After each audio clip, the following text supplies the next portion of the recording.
The stars shone cold above the lonely research outpost that circled the barren moon.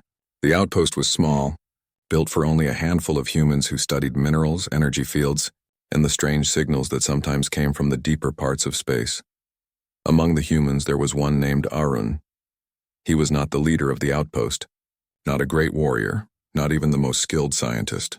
He was simply careful, thoughtful, and patient. The others often said Aaron spent too much time staring at the stars instead of finishing reports. Yet that was why he noticed something no one else had. Every night when the station's lights dimmed and silence filled the halls, Arun felt watched. The sensors on the outer walls sometimes flickered. The cameras pointed at empty space sometimes showed a blur, like a shadow moving faster than the eye could follow. When he told the others, they laughed gently and said his imagination was too strong. But Aaron knew he was not wrong. Something was there. The first time he heard the voice, it was faint, almost like a dream. He had been sitting in the observation room, the place where the glass dome opened wide to the stars. The others were asleep. The hum of machines filled the silence. That was when the voice came, soft and strange, echoing in his mind rather than in the air. "You avoid me every night, human. Don't you want to trust me?" Aaron froze. His heart beat hard. He turned quickly, searching the room, but there was no one there. Only the glow of stars beyond the glass. His hands trembled. He thought it must be a trick of tiredness, or maybe his own thoughts speaking too loudly. He left the observation room and hurried back to his cabin. But the next night it happened again. This time the voice was clearer. It had a tone that was not human yet not harsh. It was gentle, carrying a weight of age and distance. "You avoid me every night, human. Don't you want to hear me?" Aaron pressed his hands to his ears, but it made no difference. The voice was not entering through sound. It was entering directly into his thoughts. He stayed silent, not daring to answer. He began to change his routine. While the others slept peacefully, Aaron locked himself in his cabin, pretending to be busy with reports, pretending not to notice the soft pull in his mind. He felt the presence waiting like a shadow at the edge of a light. Days turned into a week. The voice did not grow angry, but it did not go away either. It always returned when the station grew quiet, when the lights dimmed, when Arun's thoughts drifted toward the stars. On the 10th night, Arun sat awake in his cabin, trying to resist sleep. His computer screen glowed with unfinished data reports. His eyes burned with weariness. Then the presence came again, patient, waiting. "You avoid me, human. Why, I mean no harm. I have watched you all. But I speak only to you." Aaron clenched his fists. He wanted to ignore it. Yet something in the voice did not feel dangerous. It felt lonely. That feeling unsettled him more than any threat could. He whispered softly, unsure if the voice could hear. "Who are you?" The silence stretched long. Then came the reply. "I am one who waits. I am near your station, near your moon, but I am not like you. I seek not your metal or your machines. I seek your trust." Aaron's chest tightened. He thought of alarms, warnings, protocols. If he told the others, they would not believe him. Or worse, they might react with fear, weapons, and suspicion. He decided to keep it to himself, at least for now. The next night, he returned to the observation dome. He could not help it. The voice came again, stronger now, as if glad he had not run away. "You look at the stars, human. You see only distance. I see paths. I have walked them for longer than your kind has spoken words." Aaron tried to stay calm. "Why me? Why not speak to the others?" "Because you listen." The others laugh at shadows. "You stare into them." The words touched him more than he expected. Aaron often felt small on the station, overlooked by his companions. They were quicker, louder, more confident. But here was a voice from beyond the stars saying he mattered, saying he saw what others did not. He still did not trust it, but he could not turn away. Night after night, the voice in Aaron spoke more. At first, only short questions. Then longer talks. Aaron learned the being was near the station, but not in a form he could see easily. It was not made of flesh like him. It called itself a traveler, moving through places humans did not yet know, crossing distances in ways his science could not explain. Yet for all its mystery, the being seemed less like a conqueror and more like a wanderer. Its words carried sadness as though it had been alone for longer than Aaron could imagine. "You avoid me, but you also return," it said one night. "This is why I chose you. Humans run from what they fear. You return to it. That is strength," Aaron did not answer. He looked through the glass dome at the stars and felt both fear and wonder. He knew the others must never find out, at least not yet. They would not understand. They would try to control the being, study it, or even destroy it. Arun felt that would be wrong, but he also wondered what this being truly wanted. Trust was a simple word, but it carried great weight. Did it want friendship? Did it want alliance? Did it want something deeper that Arun could not yet see? The silence of the dome wrapped around him. For the first time, Arun whispered without fear, "What do you need from me?" The answer came slow, heavy, as if carried from a great distance. Not much. "Only this. Do not run from me. Do not hide. Speak. Listen. That is trust. That is enough for now." Arun felt the words sink deep into him. He could not explain why, but his heart no longer raced with fear. Instead, it carried a strange calm, as if he had stepped into a story larger than himself. For the first time in his life, he felt that someone or something had chosen him for a reason.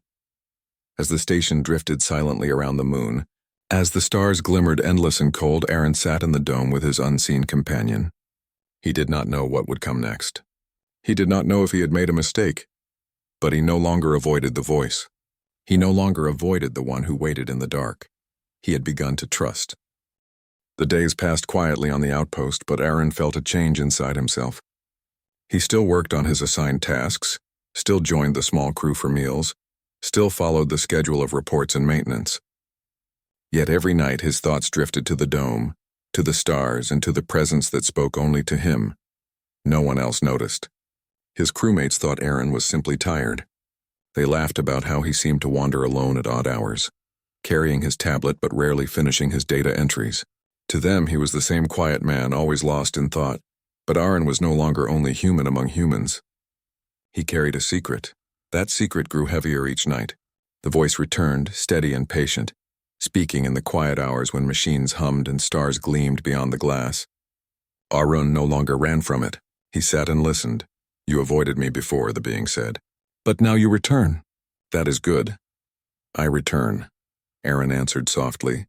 "But I do not yet understand you." "You will in time. Understanding comes slowly. It is built, not given."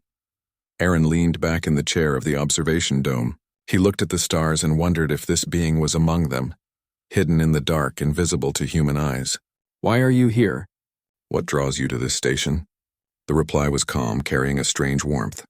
"I am not drawn to metal walls or stone moons. I am drawn to life. Your kind is new to the paths of the stars. You step carefully, like children learning to walk. Most of you look outward with hunger. You want resources, land, power, but you look outward with questions. That is why I chose you." The words unsettled Arun, yet they also made him feel seen. For so long he had been the quiet one, the unnoticed one. Now, here was a being from beyond human reach telling him his questions mattered. But Arun also knew danger could hide behind kind words. He asked carefully, "If you are drawn to life, have you spoken to others before me?" "Yes," the being said, and for the first time its voice carried weight like a shadow passing over the stars. "I have spoken to others. Not all listened. Some feared. Some attacked. Few trusted." Arun shivered. "What happened to them?" "Some are gone. Some still live. I do not harm without cause. But I do not forget when trust is broken." The answer stayed in Arun's mind for a long time. He wondered what gone meant. He wondered if this being carried scars from the past, memories of betrayal. It made him cautious but also more determined to listen. Night after night their talks deepened. The being spoke of distances Arun could not imagine, of star systems folded into paths, of journeys that were less travel and more movement of thought. It described creatures made of light, seas of dust where entire colonies once lived, and silence that stretched for ages when no one answered its call. Arun listened, his heart caught between wonder and fear. "You are alone," he said one night. "Yes," the being answered. "I have been alone for longer than your kind has been alive." "Then why me?" "Because you answer." The simplicity of the reply struck Arun deeply. But trust is not built in silence. Arun began to ask more questions, pushing gently, testing the boundaries of this strange connection. "What do you look like?" he asked. There was a pause, then the being said, "What do you see when you close your eyes and think of what waits in the dark?" Arun closed his eyes. He saw shapes without form, Shadows without edges, he whispered. I see nothing clear. Then that is me, the being said, for now. The words sent a chill through him, but he forced himself not to look away from the stars. One evening, while Aaron was in the dome, the outpost's commander, Mira, entered suddenly. She was tall, firm, and always alert. Aaron quickly closed his tablet and pretended to be working. Mira gave him a curious look. You spend much time here, she said. Aaron nodded. It helps me think. Good. Keep your mind sharp. Strange signals keep touching our sensors, but we cannot trace them. Be ready if anything happens. Aaron felt his chest tighten. He wondered if the commander had any idea how close the truth was. But he stayed silent, only nodding again. Mira left, and the dome was quiet once more. The voice came soon after, softer than usual. They will see me one day, but not yet. Do you fear what will happen when they do? Yes, Aaron admitted. Then hide me a little longer. Trust must grow slowly, like a seed. Aaron thought of the seed. He thought of how fragile it was, how easily crushed if someone careless stepped on it. He nodded to himself and whispered, I will not speak of you. The presence seemed to soften at his words. Then I will show you more. That night, Aaron felt a new sensation. His vision blurred. The stars beyond the dome seemed to bend, as if a curtain had lifted for just a breath. He saw shapes moving where before there had been emptiness, shadows vast and elegant curved like wings or rivers of light. They flickered, then vanished, leaving only the ordinary stars. He gasped, his breath catching in awe. Was that you? Yes, a small part of me. You are not ready to see more. Your mind would bend, but in time you may see as I see. Aaron leaned forward against the glass, eyes wide. He had never felt so small, yet never so alive. The days that followed were heavy with routine, but nights were filled with growing trust. Aaron's bond with the being deepened. He asked about its journeys. He asked about its loneliness. The being asked about humanity, about small things like food, songs, and laughter. It listened with care, as though these little human habits were treasures from a world it could not touch. You laugh together, the being said once. I have heard it through your walls. It is strange to me. What is laughter? Aaron smiled softly. It is joy. Sometimes it is relief. Sometimes it is foolishness. But it makes our burdens lighter. Then one day perhaps I will learn to laugh. The words carried a sadness Aaron could not ignore. One night when Aaron entered the dome, he spoke first. You asked for trust. But trust is not one way. Will you trust me? The voice grew quiet, thoughtful. I will try. What do you ask of me? Show yourself again. Not only shadows. Something more. There was a long silence. Then slowly Aaron's vision blurred once more. The stars shifted. This time the shape that appeared was clearer. It was vast, stretching across his view like a flowing river. Its surface shimmered like threads of silver woven together, yet it did not shine harshly. It pulsed slowly like a heartbeat. Aaron's chest filled with awe. He whispered, You are beautiful. The being's voice came, softer than ever. I did not think a human would ever call me that. Aaron felt his throat tighten. He realized the being, for all its age and distance, still longed for something simple.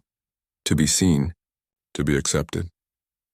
He stayed in the dome long into the night, his eyes fixed on the stars, his heart beating with a mix of fear, wonder, and a new kind of hope. He no longer doubted the presence. He no longer thought of it as a trick or a shadow. It was real. It was near, and it had chosen him. But he also knew that secrets could not last forever. Sooner or later, the others would notice. Sooner or later, the being would no longer remain hidden. For now, though, Aaron kept the secret close. He had found a companion in the dark. And for the first time, he felt less alone in the endless cold of space. Life on the outpost followed its usual rhythm. The crew worked on their research, studied the mineral samples from the moon, and kept watch for strange signals. Nothing out of the ordinary was reported, yet Aaron carried the weight of a truth too large to share. Each night when the outpost dimmed and silence spread, he returned to the dome. There the presence always waited. It spoke gently, never pushing too far, yet always reminding him of the bond they now shared. You no longer avoid me, the being said one night. Aaron answered, I cannot avoid you anymore. You are part of me now. The words were true. In the beginning, he had feared the voice. Now he longed for it. He listened with a hunger he could not explain, as though the presence filled a space inside him that had been empty for too long. But secrets do not remain hidden forever. Commander Mira began to notice Arun's late-night wanderings. At first, she only asked small questions. Then her tone grew sharper. "You look tired, Aaron," she said during the morning meeting. "You walk the halls at hours when others rest." "Why?" Aaron lowered his gaze. "I cannot sleep easily. The stars help me think." Mira studied him with narrowed eyes. "Be careful. Strange signals touch our sensors more often now. If you feel something unusual, you must report it." Aaron nodded quickly, hiding the truth. He knew that if Mira ever learned about the being, the outpost would raise alarms. Soldiers might arrive. Weapons would be pointed toward the unseen friend who only wanted trust. That thought made Aaron's chest ache. That night, when he entered the dome, he told the presence about Mira's questions. "They begin to suspect," he whispered. The being replied with calm patience. "Suspicion is natural. Your kind fears what it does not understand, but you must not let their fear destroy this bond. Trust must survive even when shadows fall." Aaron frowned. "How can I protect you? If they discover you, they will act with force. Then hide me a little longer. Hide me until the moment comes when I can show them without fear. Until then, you must carry this alone." Aaron sighed. The burden felt heavy, but he accepted it.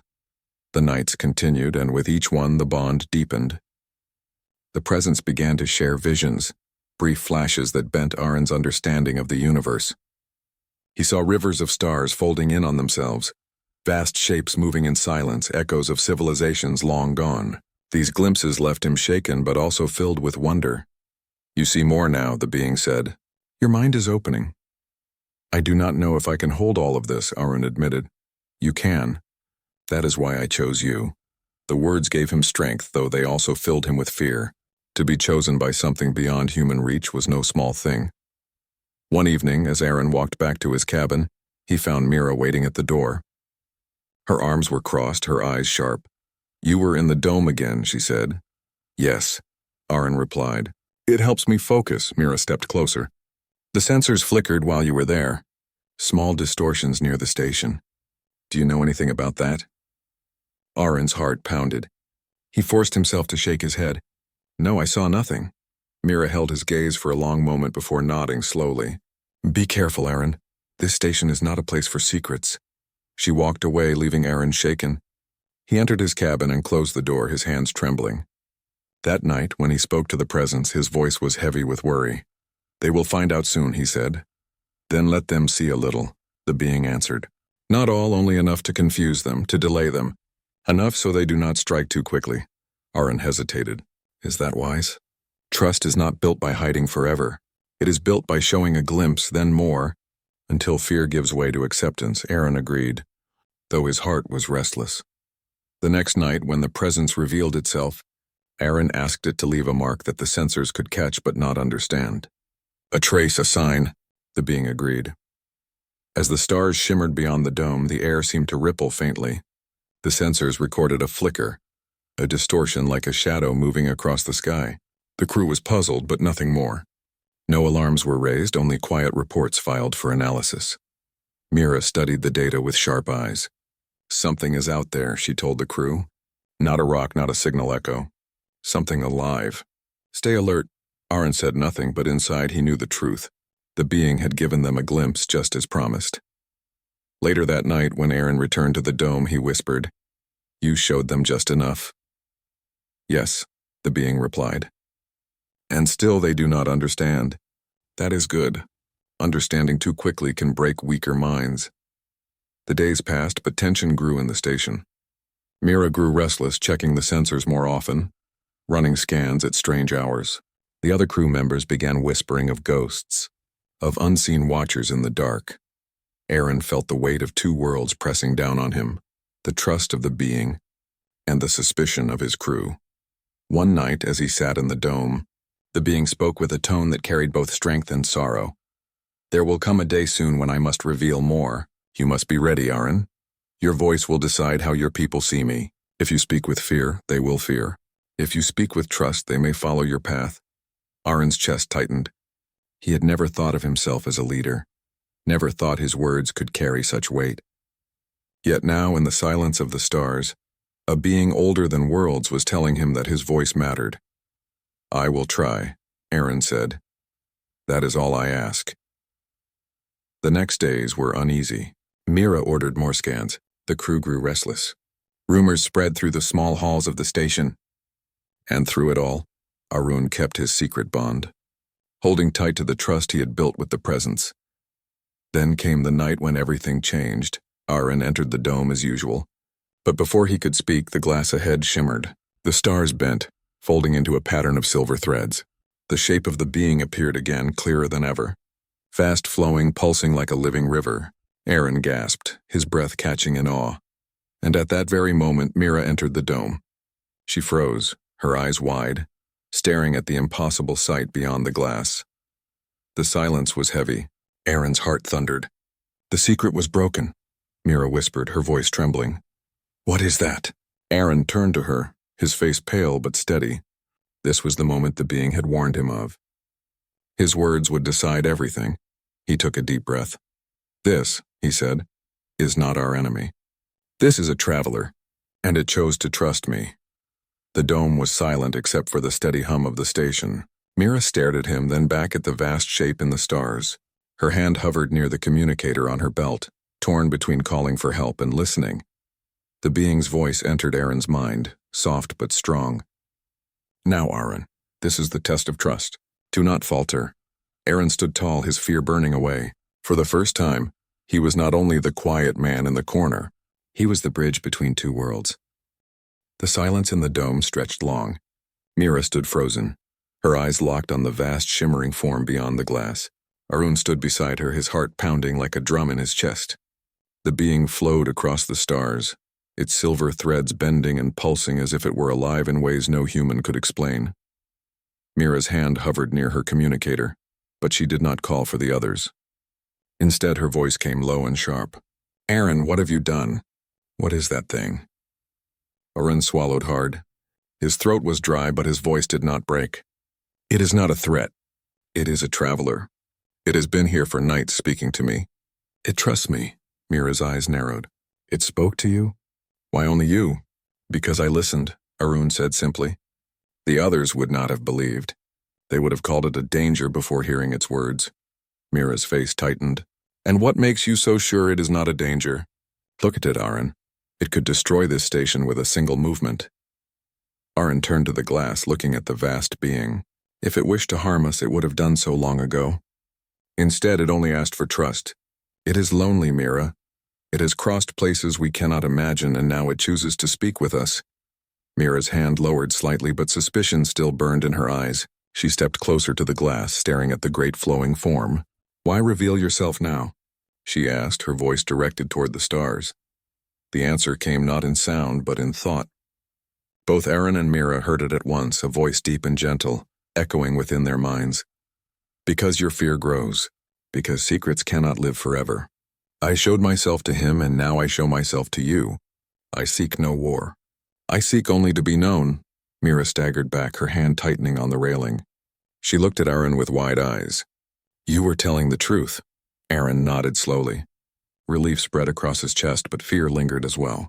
"Now you see why I kept it hidden? I was afraid of what would happen if you knew too soon." Mira breathed heavily, torn between fear and wonder. Then she whispered, "The crew must not panic. If they see this without warning, they may call for weapons, even fire on it. We must be careful." The being's voice filled their thoughts again. "Weapons cannot harm me, but fear harms trust. You must choose your path carefully, humans."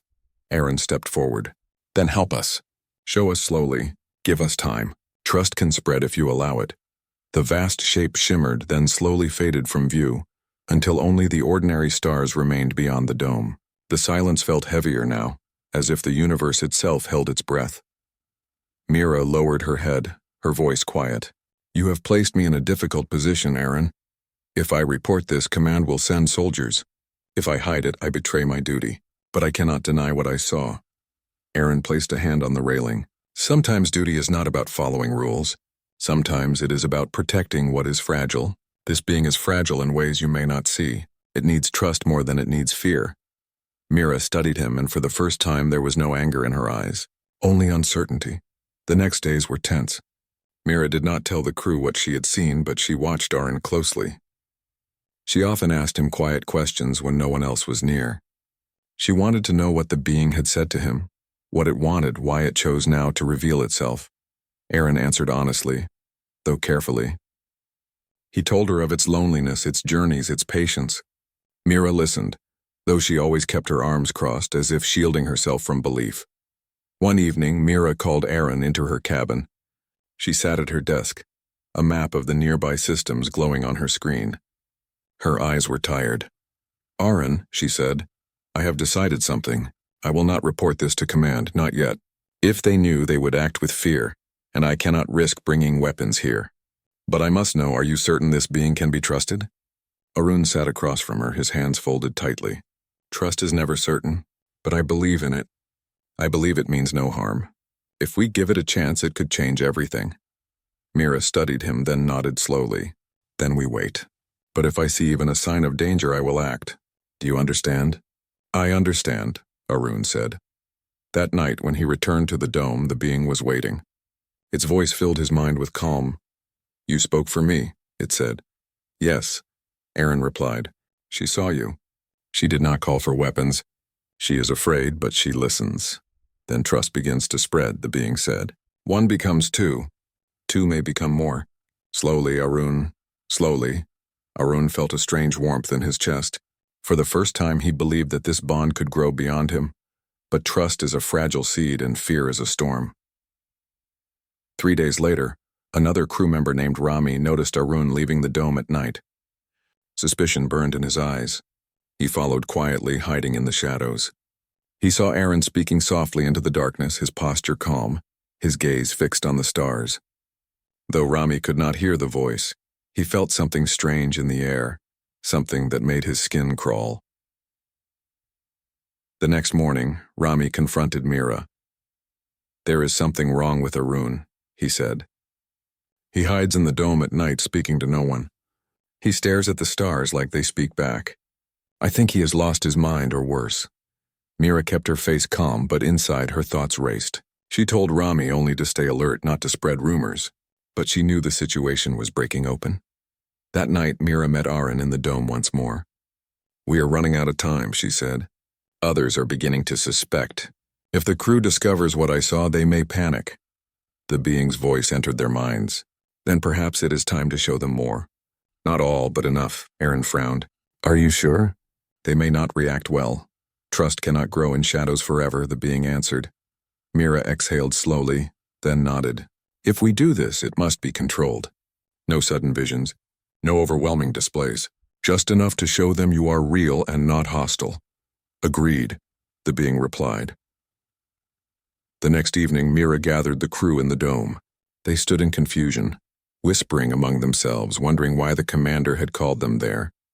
Aaron's heart raced as he stood beside Mira, his palms damp with sweat. Then, before their eyes, the stars began to bend.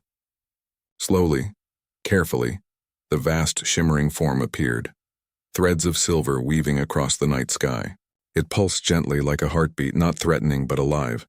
The crew gasped. Some stepped back, their faces pale. Rami's hand moved toward his communicator, but Mira raised her own hand to stop him. "Do not be afraid," she said firmly. "This is not an enemy. It has been here watching us, speaking to Aaron. It has shown no harm. It asks only for trust." The dome was filled with silence, broken only by the hum of the station. The being's voice touched them all at once, soft and steady. "I am not here to conquer. I am not here to destroy. I am here to know you as you may one day know me. Do not fear me. Fear builds walls. Trust builds bridges." The crew stood frozen, caught between terror and awe. Aaron stepped forward, his voice clear. "This is the one I have spoken with. I believe it. I trust it, and I ask you to do the same." The crew exchanged uneasy glances. No one spoke. The being's form shimmered one last time, then slowly faded until only the stars remained. The silence that followed was heavy, but something had changed. The secret was no longer Aaron's alone. The seed of trust had been planted in more than one heart. But as Aaron looked around the dome, he saw fear still lingering in the crew's eyes.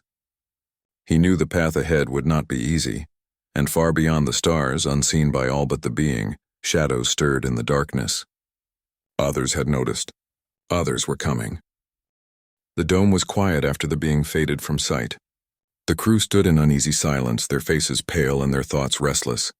Some looked at Arun with suspicion, others with fear, and a few with wonder. Mira stood at the center, her eyes steady, though her heart was heavy with the weight of command. The seed of trust had been planted, but trust is fragile. It bends easily under fear, and fear was thick among the crew.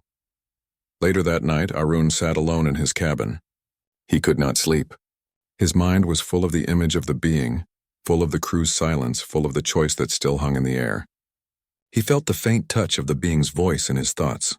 "You have done well, Aaron, you opened a door. But doors do not always lead where we wish. The path ahead is not certain." Aaron whispered back into the darkness. "They are afraid. I do not know if they will accept you." "Fear is natural," the being answered.